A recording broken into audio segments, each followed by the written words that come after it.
कश्मीर के त्राल इलाके में आज मुसलसल दूसरे दिन बैसाखी का त्यौहार मनाया गया। इस मौके पर गुरुद्वारा तिब्बी साहब में एक तकरीब का इनेकाद किया गया, जिसमें बीजेपी पार्टी के जम्मू कश्मीर तर्जुमान अल्ताफ ठाकर ने भी शिरकत की और सिखों को मुबारकबाद दी है। गुरुद्वारे के अंदर अकीदतमंदों से खिताब करते हुए ठाकर ने कहा कि त्राल फिरके वाराना हम आहंगी के लिए जाना जाता है, जबकि उन्होंने मुस्तकबिल में भी यहाँ के मुसलमानों और सिखों के दरमियान भाईचारे की मजबूती के लिए दुआ की।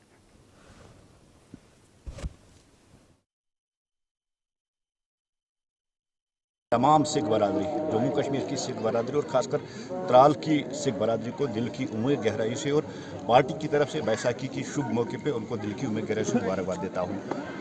जहाँ तक भारतीय जनता पार्टी का ताल्लुक है, सबका साथ, सबका विकास और सबका विश्वास लेके चलने वाली पार्टी, और यही आज के इस मुकद्दस मौके पे मेरा पैगाम रहेगा कि त्राल में जो सदियों से सिख मुसलमान का जो भाईचारा रहा है, ये मजीद और फले, मजीद फुले। हालात कैसे भी रहे, कैसा भी मोड़ हालातों में रही, लेकिन यहाँ की एक खासियत त्राल की रही, क्योंकि यहाँ का जो सिख है, यहाँ का जो मुसलमान है, वो हमेशा भाइयों की तरह और आगे भी आने वाली